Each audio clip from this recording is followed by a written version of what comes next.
ಸಬ್ಬಕ್ಕಿಯಿಂದ ಇವತ್ತು ತುಂಬ ಒಳ್ಳೆ ರೆಸಿಪಿ ಮಾಡ್ತಾಯಿದ್ದೀನಿ. ತುಂಬ ತಂಪಾಗಿರುತ್ತೆ ಈ ಬೇಸಿಗೆಯಲ್ಲಿ ಕೂಡ.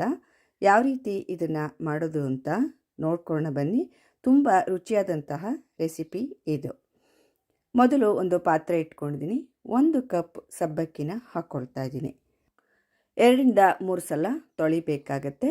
ನಾನಿಲ್ಲಿ ದಪ್ಪ ಸಬ್ಬಕ್ಕಿ ತೊಗೊಂಡಿದ್ದೀನಿ. ಸಣ್ಣ ಸಬ್ಬಕ್ಕಿ ಕೂಡ ನೀವು ತೊಗೋಬೋದು. ಯಾವ ಥರ ಸಬ್ಬಕ್ಕಿ ಕೂಡ ನೀವು ತೊಗೋಬೋದು. ಇದನ್ನು ತೊಳೆದಿದ್ದೀನಿ ನೋಡಿ. 2-3 ಸಲ ತೊಳೆದು ಬಿಟ್ಟು ನೆನೆಯೋದಕ್ಕೆ ಇಡಬೇಕು. 1 ಕಪ್ಗೆ 2 ಕಪ್ ನೀರು ಹಾಕಿಬಿಟ್ಟು 1 ಗಂಟೆಗಳ ಕಾಲ ನೆನೆಯೋದಕ್ಕೆ ಇದನ್ನು ಇಡ್ತೀನಿ. ಇದು ಸಬ್ಜಾ ಬೀಜ, 1 ಟೇಬಲ್ ಸ್ಪೂನಿನಷ್ಟು ಸಬ್ಜಾ ಬೀಜ ತೊಗೊಂಡಿದ್ದೀನಿ. ಅದನ್ನು ಒಂದು ಬೌಲ್ಗೆ ಹಾಕಿಬಿಟ್ಟು 1/4 ಕಪ್ಪಷ್ಟು ನೀರನ್ನು ಹಾಕ್ಕೊಳ್ತಾ ಇದ್ದೀನಿ. 1 ಟೇಬಲ್ ಸ್ಪೂನ್ ಇದೆ ಅದು ಸಬ್ಜಾ ಬೀಜ. ತುಂಬ ತಂಪು ಇದು ಸಬ್ಜಾ ಬೀಜ. ಇದನ್ನು 15 ನಿಮಿಷಗಳ ಕಾಲ ನೆನೆಯೋದಕ್ಕೆ ಇಡ್ತೀನಿ. ಸಬ್ಬಕ್ಕಿ ನೆನೆಯೋದಕ್ಕೆ ಇಟ್ಟು 1 ಗಂಟೆ ಆದಮೇಲೆ ನೋಡಿ ಇದು ಈ ಥರ ನೆಂದಿರುತ್ತೆ. ಸ್ವಲ್ಪ ಮೃದುವಾಗಿ ಇದು ನೆಂದಿರುತ್ತೆ. ಒಟ್ಟಿನಲ್ಲಿ 1 ಗಂಟೆಗಳ ಕಾಲ ಇದನ್ನು ನೆನೆಯೋದಕ್ಕೆ ಇಡಬೇಕು. ನೀರನ್ನೆಲ್ಲ ತೆಗೆದಿದ್ದೀನಿ ನೋಡಿ. ಸಬ್ಬಕ್ಕಿಯಿಂದ ನೀರು ಬೇರ್ಪಡಿಸ್ಬಿಟ್ಟು ಈಗ ಒಂದು ತಟ್ಟೆ ಇಟ್ಕೊಂಡಿದ್ದೀನಿ. ತಟ್ಟೆಗೆ ಈ ಸಬ್ಬಕ್ಕಿಯನ್ನು ಹಾಕ್ಕೊಳ್ತಾ ಇದ್ದೀನಿ.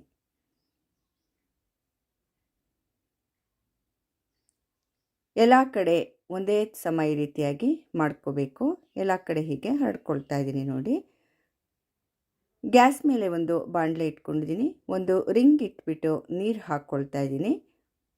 2 ಕಪ್ ಅಷ್ಟು ನೀರು ಹಾಕಿಬಿಟ್ಟು ಅದ್ರ ಮೇಲ್ಗಡೆ ಸಬ್ಬಕ್ಕಿನ ಇಟ್ಟಿದ್ದೀನಿ. ಇದಕ್ಕೆ ನೀರು ಹಾಕಬಾರ್ದು. ಹಾಗೆಯೇ 15 ನಿಮಿಷ ಇದನ್ನು ಬೇಯೋದಕ್ಕೆ ಇಡಬೇಕು. ಈಗ ಒಂದು ಪ್ಯಾನ್ ಇಟ್ಕೊಂಡಿದ್ದೀನಿ. ಅರ್ಧ ಟೇಬಲ್ ಸ್ಪೂನಿನಷ್ಟು ತುಪ್ಪ ಹಾಕ್ಕೊಳ್ತಾ ಇದ್ದೀನಿ. ತುಪ್ಪ ಇಲ್ಲ ಅಂದರೆ ಎಣ್ಣೆ ಕೂಡ ನೀವು ಹಾಕ್ಕೋಬೋದು. 3 ಟೇಬಲ್ ಸ್ಪೂನು ಕಡಲೆಬೀಜ ಹಾಕ್ಕೊಂಡು ಕೆಂಪಗಾಗುವವರೆಗೆ ಇದನ್ನು ಹುರ್ಕೋಬೇಕು. ನೋಡಿ ಕೆಂಪಗಾಗಿದೆ. ಇವಾಗ ಕರಿಬೇವಿನ ಸೊಪ್ಪು ಸ್ವಲ್ಪ ಹಾಕ್ಕೊಳ್ತಾ ಇದ್ದೀನಿ.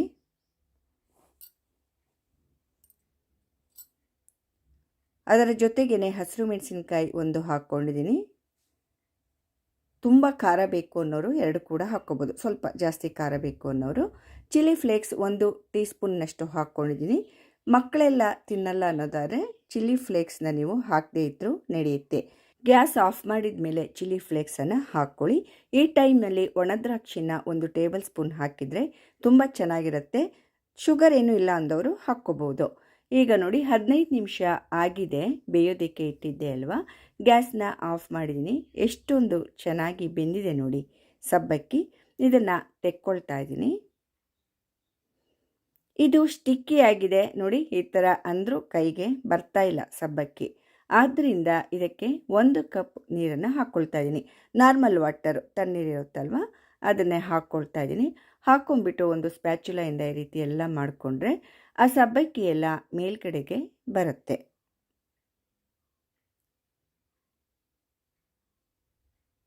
ನೋಡಿ ಎಲ್ಲ ಕಡೆ ಹೀಗೆ ಮಾಡ್ಕೊಳ್ಳಿ. ಚೆನ್ನಾಗಿ ಎಲ್ಲ ಮೇಲ್ಗಡೆಗೆ ಬರುತ್ತೆ ಸಬ್ಬಕ್ಕಿ.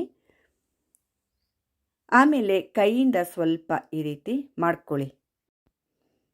ಆವಾಗ ಸಬ್ಬಕ್ಕಿ ಎಲ್ಲ ಬಿಡಿ ಬಿಡಿಯಾಗಿ ನಮಗೆ ಸಿಗತ್ತೆ ನೋಡಿ.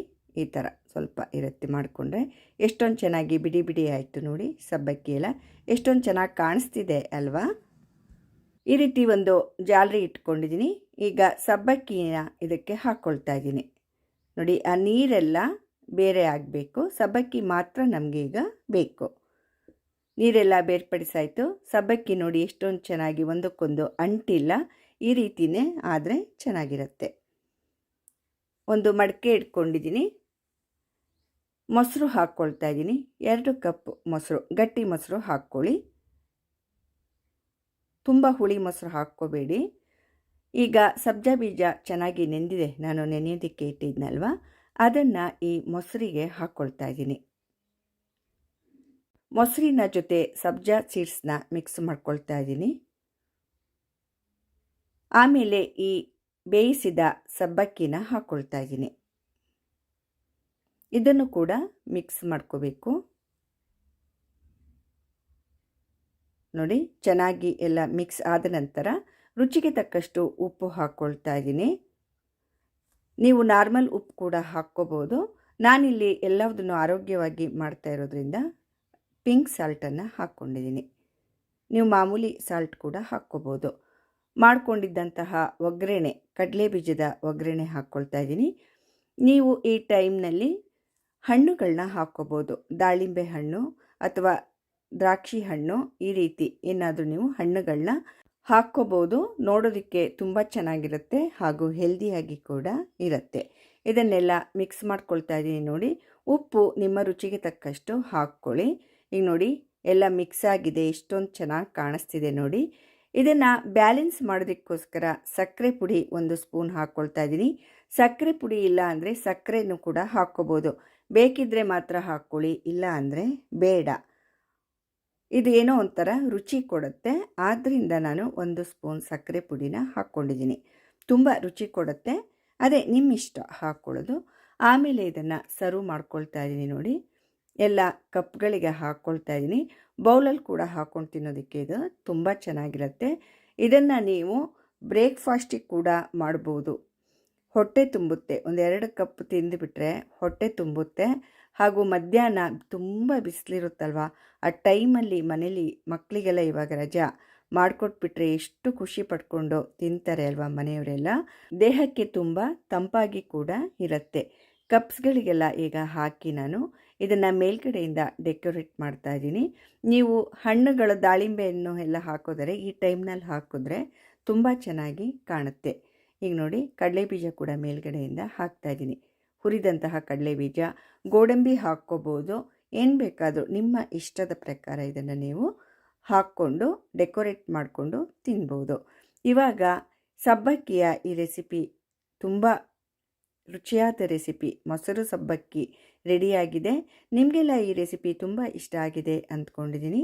ದಯವಿಟ್ಟು ನನ್ನ ಚಾನೆಲ್ಗೆ ಸಬ್ಸ್ಕ್ರೈಬ್ ಆಗೋದನ್ನು ಖಂಡಿತವಾಗಿ ಯಾರೂ ಮರಿಬೇಡಿ. ಲೈಕ್ ಮಾಡಿ, ಶೇರ್ ಮಾಡಿ ಹಾಗೂ ಕಮೆಂಟ್ಸ್ ಮೂಲಕ ತಿಳಿಸಿ ಅಂತ ಹೇಳ್ತಾ ಎಲ್ಲರಿಗೂ ನನ್ನ ಧನ್ಯವಾದಗಳು.